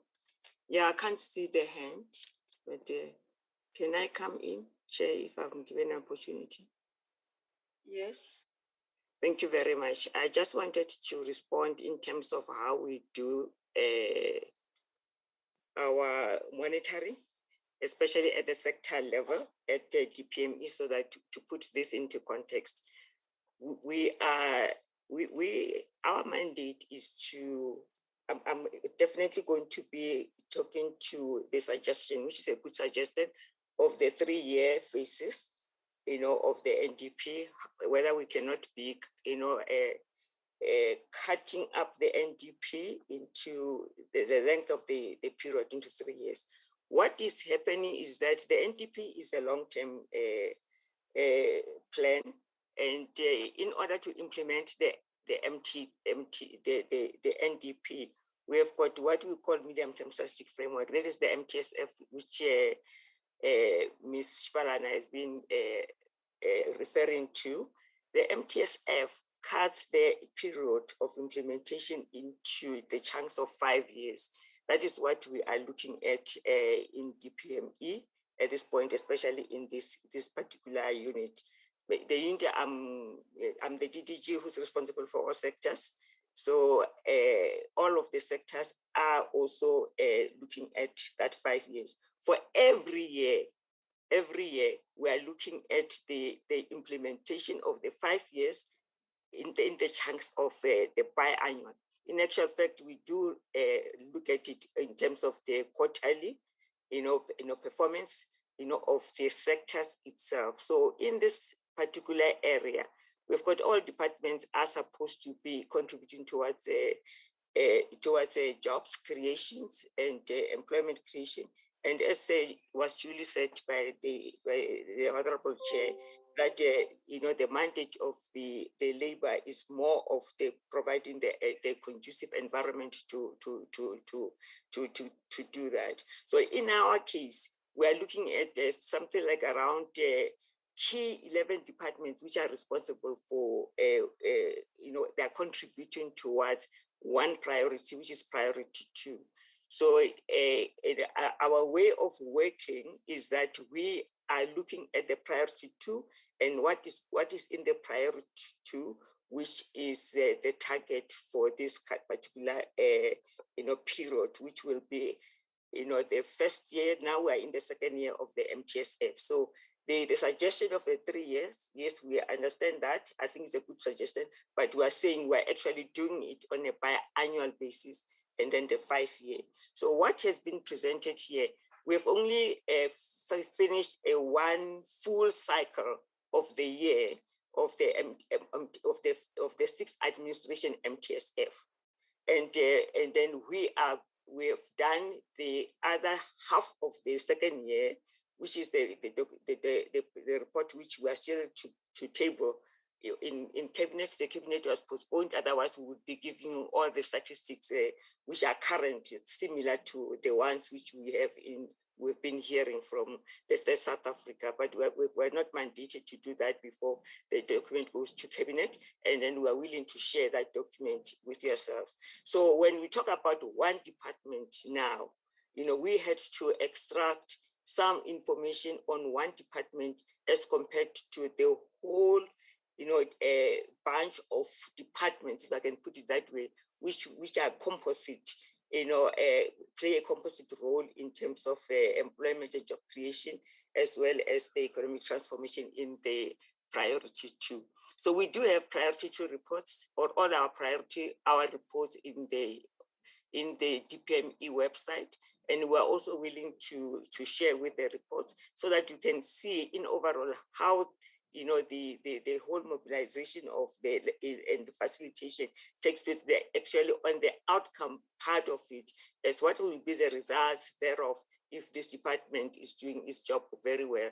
But department by department, you are not likely to see the evaluation thereof. So we are looking at it more holistically in terms of the sector and in terms of the priority 2, in the Mtsf. I hope that will put this presentation into context. And most probably have we been given a longer period of time. We just received the invitation on Friday. We would have really gone deeper into departmental mandates and everything, so that we can actually link it up, correctly with what we actually do on a more medium term, basis. Thank you very much. I hope it does give a bit of a light. Thank you, Chair. Okay, honorable members, I thank you very much for that clarification, which in fact, to be honest, has made me to be more confused. And maybe it's because we have different understanding of Department of Monitoring and Evaluation. But having said that, thank you very much for that clarification. I put to members that I think the sooner which I don't think we'll have time now before we rise, that we have the Department of Monitoring and Evaluation, its leadership to the Minister and the DG and all relevant units that are focusing in monitoring the employment, job creation in right across in all sector, in all departments. What for us is that, for us it is that, because the department is being lambasted, the country is having a serious challenge of high rate of unemployment. What then are departments doing to assist in reducing that, even if it's about a fraction? Which department is assisting it, and if that can then be categorized? I know you can't do it now, but I think it's fine that we have invited you to come. Before they leave, honorable members, or what I put for consideration by the committee, we'll discuss that when they are gone, in terms of them coming back with their leadership. Any other comments so that we release them? By the looks, there are no other comments. Thank you very much, ma'am. Thank you very much. At least we have empowered you, have empowered us, we have empowered you, because that is the process of these presentations. Maybe there's something that you may have picked up from us ourselves. There's something that we have picked up. It's not them and us, but how together are we ensure that we understand each other more clearer. Yeah, thank you very much for that. You are relieved. You are released. Thank you. Thank you, Chair. Thank you. Committee. All right.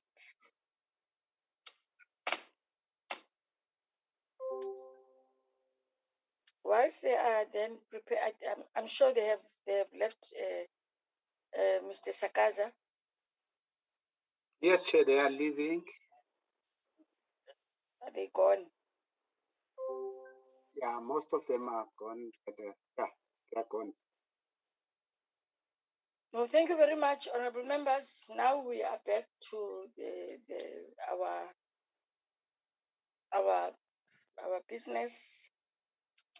The report of the BRRR. There's an issue that was raised by a concern that was raised by Honorable Kado. I hope he is still in the meeting. Yes, he's still in the meeting. Can we engage with that, honorable members? Because I don't want a dialogue. I don't think we are to repeat what he said. That the report was then circulated day before. I'm sorry, yesterday afternoon.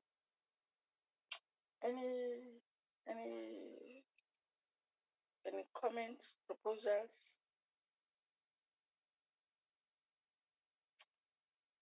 I'm trying to look. I don't see hands.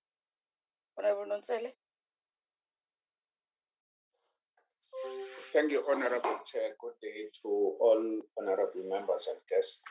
Chair, I'm not sure because we have not heard whether Honorable Kado is making a specific proposal on the matter. maybe it would be helpful if that can first be clarified, so that then we are able then to respond comprehensively to the area.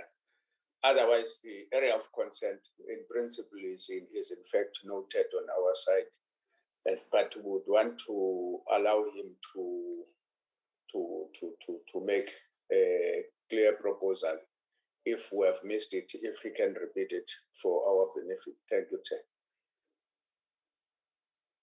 Honorable Kado. Thanks, Chair. I'd like to propose that we consider the report next Wednesday during our usual committee meeting, but from your earlier comments, I'm led to understand that we need to finalize it before that. Is that right? Yes, Honorable Member. Well, in that case, I suppose we've got no choice but to go ahead, but I would like you to note the objections of the DA from the outset, given the inadequate time we've been given to consider the report. There is the proposal. Honorable members, any taker? Yes, Chair, I'm still on the platform. Yes, Honorable Nonsel. Thank you, Chair, because we wanted to hear what then the proposal is from the DA. Chair, firstly, as the African National Congress, we want to also make a formal submission with regard to the delay and propose that through your office that you deal with the matter that is of the delay, and that you report to the committee in its next formal meeting on step taken, so that there should be no repetition of the problem.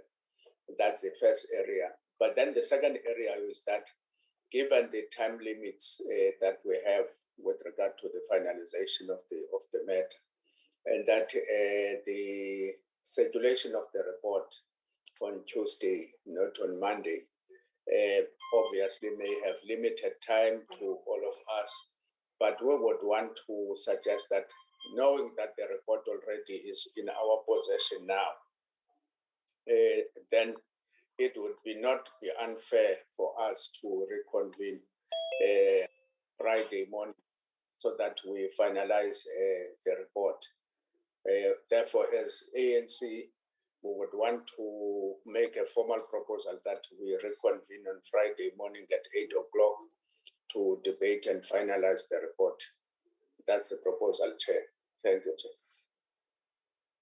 Thank you, Honorable Nonsele. Any seconder? Chairperson. There's Honorable Mkonto. Okay, is that Honorable Zuma? Thanks, Chairperson. Good morning, Chairperson. Good morning, honorable members. No, Chair, I will propose that why don't you take this issue to do it on Friday morning, because today it's Wednesday, so we still have some more days to consider all these reports.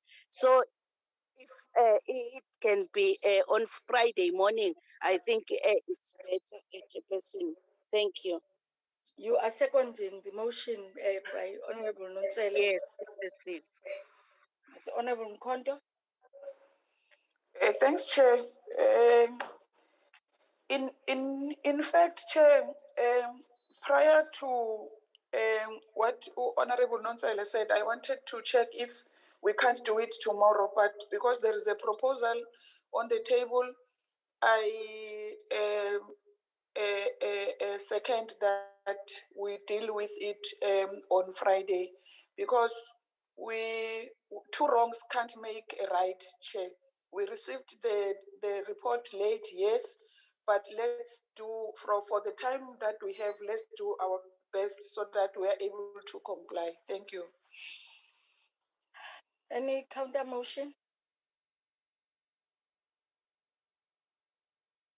So we're all agreeing that we'll do it. Let's do it on Friday. I will consult honorable members with the powers to be because we must then apply. So what I want to put to the meeting to check if we can't look into other, what will then be the fallout, the other option. It's either the other option, if I heard it correctly, or if I misunderstood it, let me put it in that we'll look into tomorrow or Friday, but it will then have to be this week that we are to do that. I've taken seriously what the African National Congress has raised in terms of the challenge of the report being circulated late to members. What I will then do, obviously, I will then report to in our next portfolio committee meeting on the steps taken to ensure that in moving forward, how then to ensure that this does not reoccur. My apologies, honorable members, for that. It's not something that the chair would really. I do understand, and I appreciate and take the responsibility for the serious inconvenience that has caused to members. If then we are given any of the days, it will either, because I don't want members to be taken by surprise, it will either be in the, if members prefer that we do it in the morning, because afternoon people are traveling. So are members prepared to take morning? And morning will mean that we'll then have to start at 8 o'clock so that we are able to be done by 9:30, 10 o'clock. Will that be fine? I just want to concretize the logistics with you so that you are not taken by surprise. Nonzele, Chair. Honorable Nonzele? Yes, Chair. That's our proposal with regard to Friday. Yes. Okay. That's fine. Yeah, Honorable Mkondo, is it an old hand? Honorable Mkondo? Yes, Chair, is an old hand. I'm sorry for that. Okay. No, thank you very much, honorable members. Thank you very much. We will come back to you immediately. This matter is sorted in terms of when, the day and the time that we're going to sit in line with the proposal. Thank you very much. Our meeting stands adjourned until we meet. Bye. Bye, Chair. Bye. Thank you, Chair. Thank you. Bye, Chair, and bye to all colleagues. Thanks. Bye.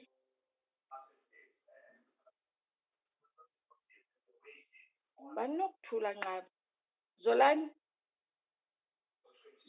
Che, hayi che, andiyazi nokuthula nqaba noma ngumuntu osuke kwi-department because bengingabona efika from but bezibhalile yena unokuthula, I'm not sure. Usihle ngubani? Usihle is from IT.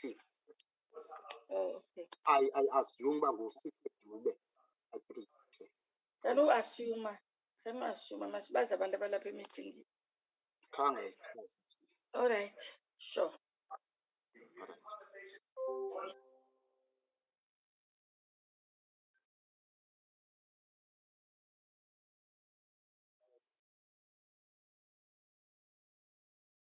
Record.